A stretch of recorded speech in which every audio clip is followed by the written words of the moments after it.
Et bonjour à toutes et à tous, aujourd'hui je vais vous présenter les 4 étapes simples qui vous permettront de choisir au mieux votre pièce de monnaie. Je vais vraiment vous expliquer les différentes étapes et surtout vous expliquer ça de la manière la plus concise possible. D'ailleurs ce sera une vidéo assez courte et le but c'est vraiment de vous aider le mieux possible. Sur ce, n'oubliez pas de vous abonner et donc on est parti pour la première étape. Alors la première étape, c'est tout simplement d'aller voir un professionnel. Alors la raison à ça, ça va vous permettre d'éviter toutes les arnaques.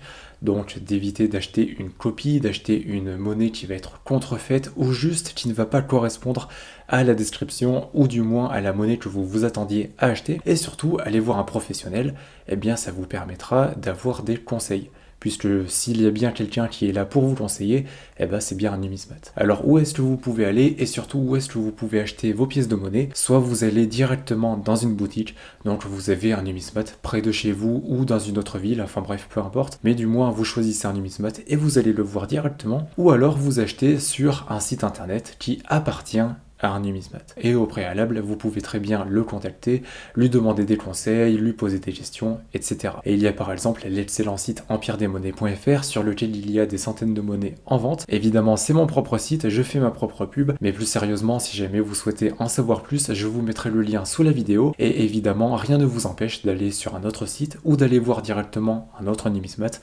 Et évidemment, dans tous les cas, vous serez très bien conseillé. Mais bref, ça c'est vraiment la première étape, peu importe qui c'est, allez voir un professionnel. La deuxième étape, c'est tout simplement de choisir la catégorie de votre collection. Alors par catégorie, je veux parler de l'époque, des personnages, etc. Alors pour déterminer ça justement, le mieux c'est que vous choisissiez une collection, un thème qui vous correspondent et surtout un thème que vous allez aimer. Imaginons que vous soyez fan des empereurs romains, de l'empire romain, etc. Collectionnez les monnaies romaines. Ou après, si jamais vous êtes fan d'un personnage que vous aimez bien, je sais pas, Napoléon Ier par exemple, collectionnez les pièces de Napoléon Ier. Le plus important, c'est que vous choisissiez un thème qui va vous convenir et surtout un thème que vous allez apprécier. Après, ça peut être plein d'autres choses. Par exemple, vous êtes fan, je sais pas, d'animé japonais, vous collectionnez les monnaies japonaises. Vous voyez ce que je veux dire? Il y a plein de possibilités différentes et le mieux dans tout ça c'est que des pièces de monnaie il y en a eu dans tous les pays, il y en a eu à toute époque, donc en soi vous pouvez rattacher les pièces de monnaie à absolument toutes vos passions et c'est ça qui est très bien avec la numismatique. Mais bref, ça c'était la deuxième étape, choisir un thème qui vous correspond. La troisième étape ça va être de définir votre budget. Définir un budget c'est vraiment très très important parce que ça va être la seule véritable chose qui va vous brider et qui va vous empêcher de choisir et d'acheter n'importe quelle pièce de monnaie. Alors après, quel budget va vous correspondre? Malheureusement, je peux pas vraiment vous le dire, ça dépend de vous.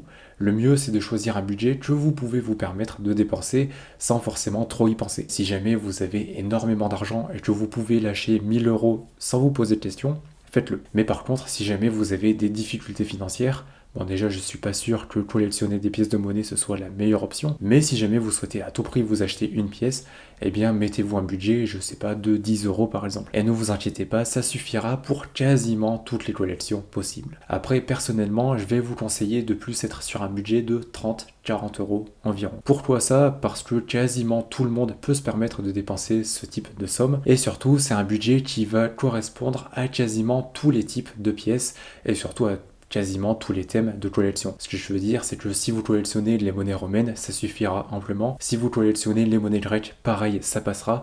Pareil pour les monnaies royales, les françaises, etc. Après, par contre, il faut quand même que vous adaptiez votre budget en fonction de votre collection. Ce que je veux dire, c'est que si vous collectionnez les monnaies en or de Napoléon Ier, par exemple, il y aura très peu de monnaies, surtout en ce moment, à moins de 500 euros.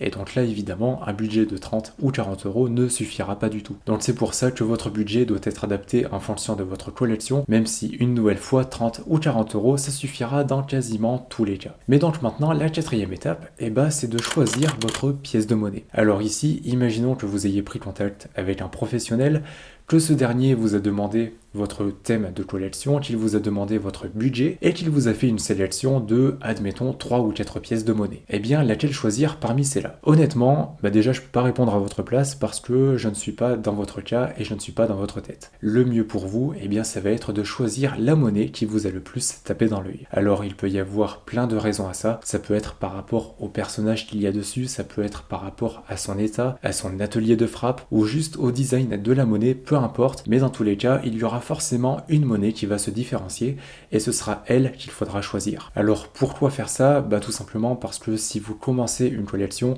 je suppose que c'est donc votre première monnaie. Et là, il n'y a pas vraiment beaucoup de questions à se poser de est-ce que j'ai déjà cette pièce ou non? Est-ce qu'il vaut mieux acheter celle-là ou celle-ci?